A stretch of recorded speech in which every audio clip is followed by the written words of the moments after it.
Барабзес, я в Ереване. Сегодня хочу поговорить немного об этом городе. Цель моего видео — сделать небольшой обзор на Ереван и сравнить его с Батуми. Я здесь на несколько дней, все обхватить не получится, но я постараюсь не упустить самые важные моменты. Я не готовил никакой материал, все будет в режиме импровизации, и моя цель просто не понять, где лучше жить, в Грузии или в Армении, а просто посмотреть инвестиционную привлекательность. И мы, соответственно, сегодня посмотрим цены, районы и что могут предложить местные застройщики.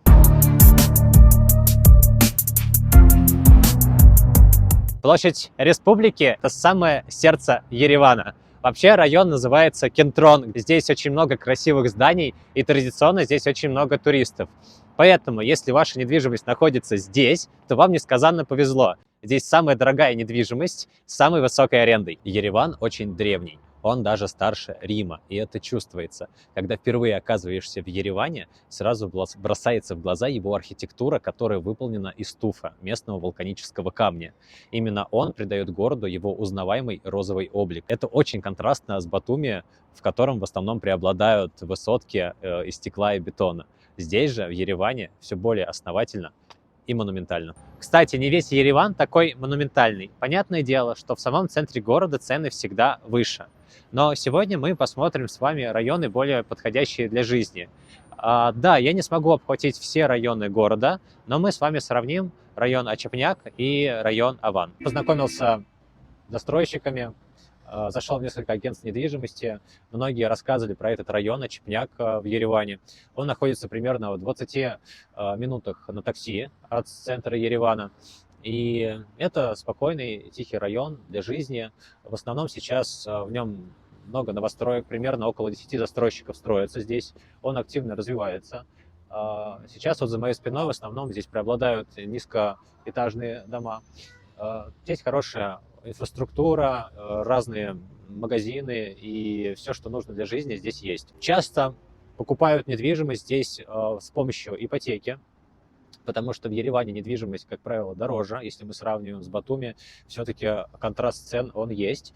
И одно из преимуществ покупки недвижимости через ипотеку в Армении – это покупка с возвращением подоходного налога, который составляет здесь 20%. Как говорят агенты недвижимости, что в Армении налога на перепродажу нет, но есть налог на арендный доход, который составляет 10%. Однако говорят, что в 2025 году этой возможности уже не будет. Тем не менее, существует некоторый ряд застройщиков, о которых я не буду рассказывать. Вы можете об этом мне написать лично, если вас заинтересует покупка в Ереване. Такая возможность возврата по доходу налога остается и после 2025 года. Это создает некую монополию, конечно, но в целом и общем есть такая возможность. В Ереване новостроек меньше, чем в Батуми. Здесь рынок более консервативный и строят в основном для большей части для жизни, нежели чем для туризма. Особенность этих новостроек в том, что они не строятся как в Батуми, то есть не пытаются воздвинуть стеклянные бетонные небоскребы. Здесь строятся обычные дома для жизни, делается большой акцент на качестве. И даже если просто посмотреть на них обычным взглядом, не взглядом риэлтора, то можно как раз увидеть тот самый момент, что это больше сделают для жизни. То есть это не апартаменты, а планировки, как правило, более крупные, то есть 50-60 квадратных метров, с расчетом, что эти квартиры будет покупать семья. В отличие от Батуми, где застройщики делают акцент на туристический поток и на апарт-отели, в Ереване в основном доминируют варианты для проживания. И если мы говорим про инвестиционную привлекательность, то это про стабильные и долгосрочные инвестиции. Если рассуждать про кейсы, то здесь можно купить либо же для сдачи в аренду, да, то есть сразу же войти в объект от $200 тысяч. То есть это порог входа в рынок Еревана, он намного больше, чем в Батуми. Но если покупать готовое жилье, и данная стратегия больше подходит для сохранения капитала. Для инвестиций же больше подходит покупка новостройки, вот как, допустим, один из вариантов здесь, где можно заработать примерно 20-30%. Рынок недвижимости здесь стабилен, несмотря на все происшествия, о которых я не буду говорить, и о которых все знают. Несмотря на все это, ереванская недвижимость стабильно где-то набирает по 5-7% капитализации в год. Мы как раз сейчас осмотрим один интересный проект, если мы говорим про кейсы, куда сейчас можно войти, скажем так, что было бы интересно. Этот объект находится недалеко от центра. По мнению местных риэлторов, объект недооценен. И именно отсюда, из района Чепняк, мы как раз поедем смотреть этот дом. Ну и что самое интересное, наверное, на камере сейчас не видно, но за моей спиной находится гора Арарат.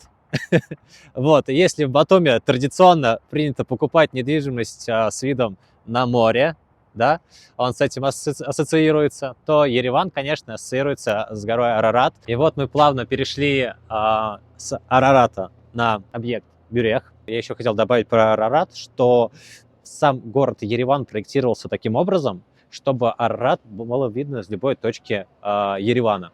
Получается, из этого комплекса Арарат также можно будет увидеть. Конечно, не из всех квартир, но в целом это возможно. Вот. Что хочется отметить про этот комплекс, про Бюрех. Во-первых, его строит компания, которая производит воду, которую здесь продают. И по мнению одного из агентств недвижимости, этот объект обладает хорошей инвестиционной привлекательностью, потому что в целом в этом районе, Кентрон, это центр Еревана, цены стартуют от $2500 за метр, но это в состоянии, скажем так, белый каркас. Поэтому ожидается рост, по как раз мнению агентства недвижимости Еревана, до $3000 и выше, и как раз он обладает хорошей инвестиционной привлекательностью. Плюс здесь есть объекты, которые находятся в начальной стадии строительства. Один из них по левую руку от меня. Мы еще попозже сходим, погуляем на него, посмотрим. Здесь также недалеко в целом метро. У метро всего, правда, одна ветка, но если сравнивать с Батуми, то в Батуми с этим еще проще. Там вовсе нет метро. Но давайте пройдемся, погуляем, посмотрим, что здесь есть.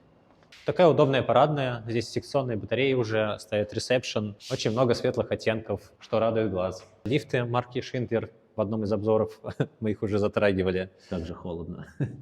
Вообще, хотел бы еще рассказать про условия покупки. Если, допустим, вы захотите купить недвижимость в Ереване, то удаленно сделать это не получится, вам нужно будет сюда приехать. Но не обязательно здесь оставаться, если вы собираетесь зарабатывать на аренде, потому что здесь есть управляющие компании. В этом комплексе примерно 7-8 зданий, 13 до 17 этажей в среднем, в каждом здании этажность она разная. Вообще 4 года назад начинался проект по цене 1100 за квадратный метр. Сейчас инвесторы, которые покупали тогда, продают его, как я говорил ранее, по 2,5. У застройщика есть несколько квартир, одна из них 104 квадратных метра на сторону старых домов, она стоит как раз 2500. Вот. Но сказали, что если расплачиваться кэшем, не через ипотеку, то можно даже получить скидку. Сам вот этот проект, что слева от меня, который находится сейчас на начальной стадии строительства, там осталось всего 2 квартиры площадью 52 квадратных метра. Квартиры с видом на Арарат тоже разобрали. И вот эти 2 квартиры начальной стадии строительства, то есть это практически пресейл, они тоже по цене $2500 за метр. Поэтому как бы цены такие вот впечатляющие. Но здесь можно как раз ожидать доходность на уровне $3000 за метр. Застройщик, как правило, говорит, что здесь недорогое коммунальное обслуживание, то примерно это 15 тысяч драм. Это где-то $40 на квартиру площадью 50-60 квадратных метров. И после Нового года этот застройщик, Джерук Групп, с их проектом Бюрех, заканчивает работу, и у них где-то здесь недалеко, примерно застройщик пока не дал локацию, будет начинаться новый проект. Мне обещали прислать одному из первых презентацию, и мы сделаем очередной обзор, уже более детальный по Еревану. Вообще хочется сказать о том, что многие инвесторы перед покупкой недвижимости за рубежом смотрят рейтинги стран. Этот рейтинг некий светофор только для инвесторов, и самым таким популярным светофором является Moody's рейтинг. Есть и другие подобные агентства, компании, которые занимаются оценкой различных предприятий и даже включая правительство и так далее, то есть корпоративные облигации. Есть компания Standard & Poor's и компания Fitch Group. Это самые популярные компании, которые оценивают.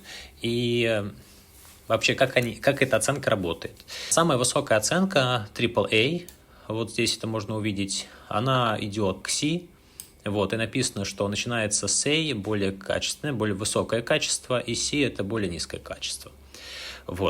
И я предлагаю сравнить Грузию, а точнее Батуми и Армению по этому рейтингу, чтобы понять, что конкретно значит их оценка. А после мы заглянем на сайты недвижимости в Армении, посмотрим цены и, так сказать, пощупаем рынок. По Moody's, тут, кстати, можно и по S&P тоже посмотреть, но давайте просто ради примера сравним эти две страны по Moody's рейтинг. У Грузии рейтинг BA2, BA2, у Армении BA3. То есть, судя по оценке, разница небольшая, но важная.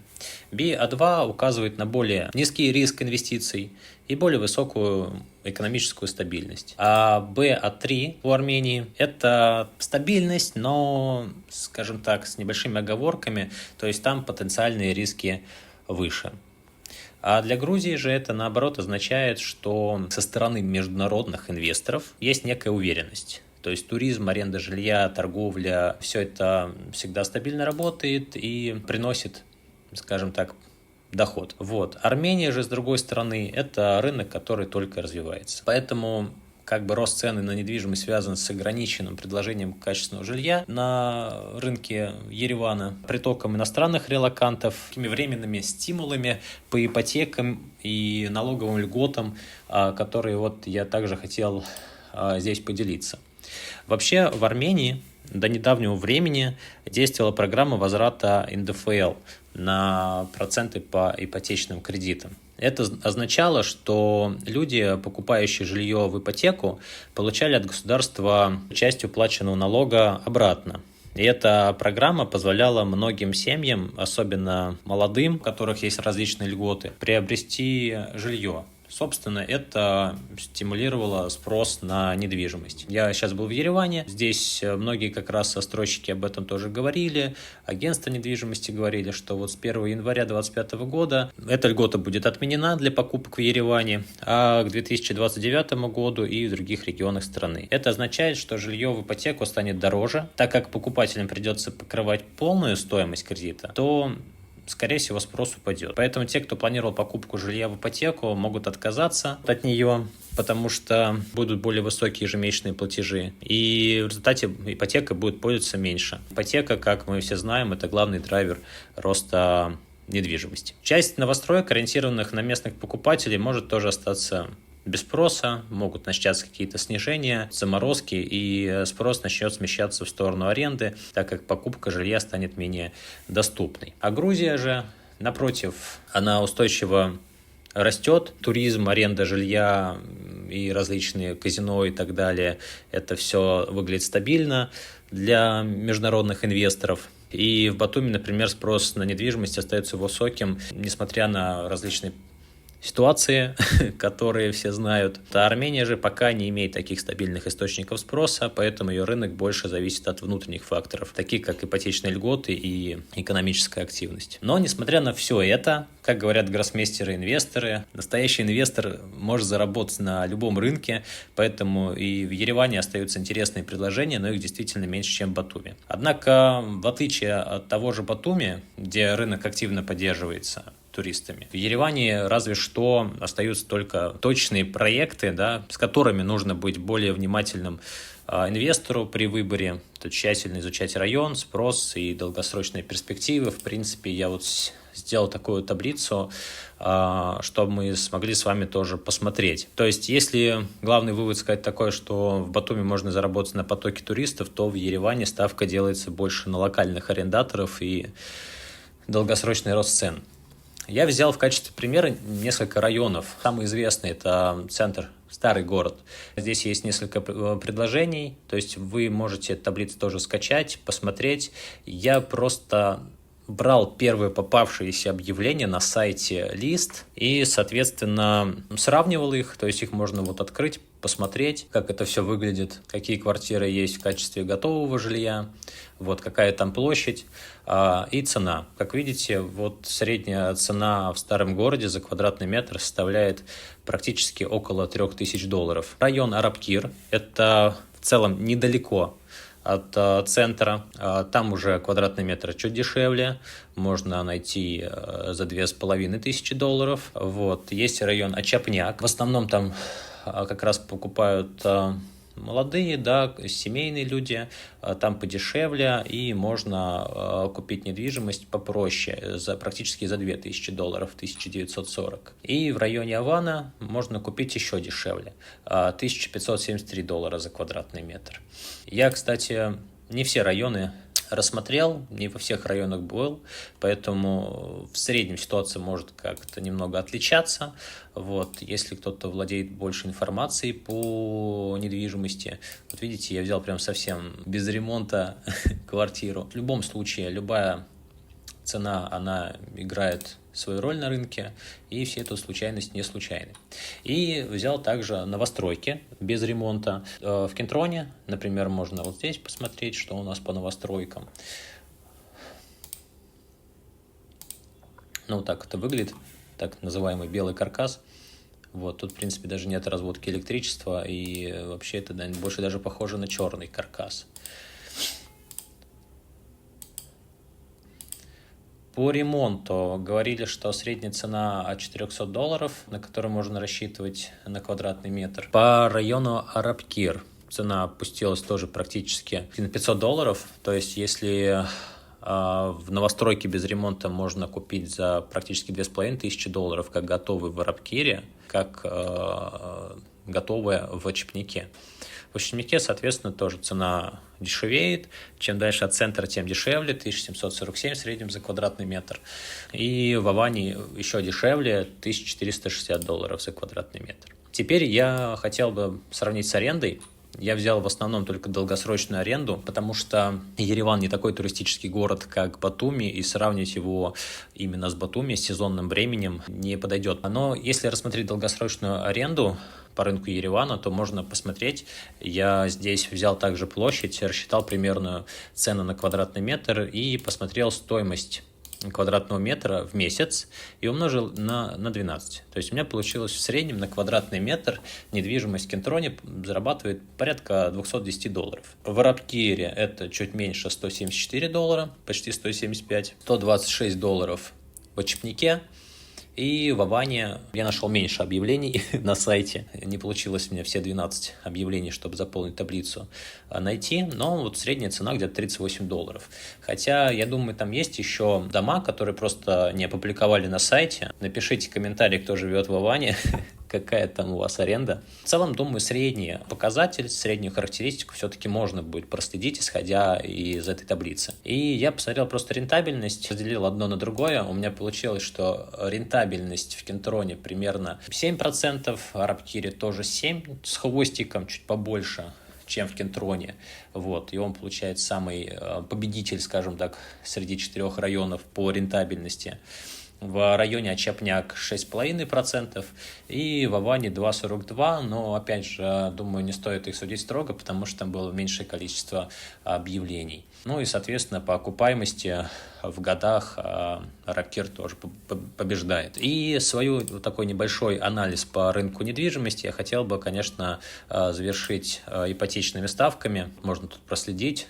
У них, кстати, доступен даже банк ВТБ. В Грузии, конечно, ВТБ банка уже нету. Арчин банк примерно около 12%.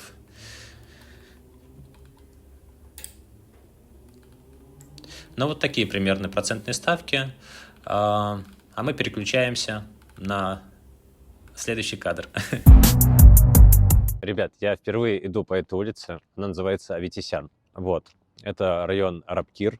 В целом здесь уютно. Здесь вот стоят такие частные, аутентичные домики. Они мне понравились. Может понравиться и вам. А сейчас я хотел бы показать вам улицу в самом центре Еревана. Это улица Пушкина. Кстати, за моей спиной и за елкой находится Courtyard by Marriott.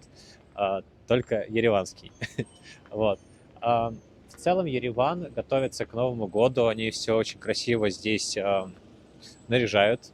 вы можете тоже это увидеть и посмотреть, какая недвижимость находится здесь. Итого, что я могу сказать о Ереване? Я хотел разобраться в рынке недвижимости, так сказать, докопаться до истины. И, вы знаете, очевидно, это город с большой и выразительной душой, но недвижимость здесь остается относительно доступной и подходит для более узкой аудитории. В сравнении с Батуми здесь цены на порядок выше. И для инвесторов недвижимость здесь может быть интересна, но все, конечно, зависит от целей. И если ваша цель – это доходность от аренды, то, вероятно, Батуми выигрывает. Но если вы рассматриваете для жизни, Ереван – прекрасный вариант, культурный, спокойный и с развитой инфраструктурой.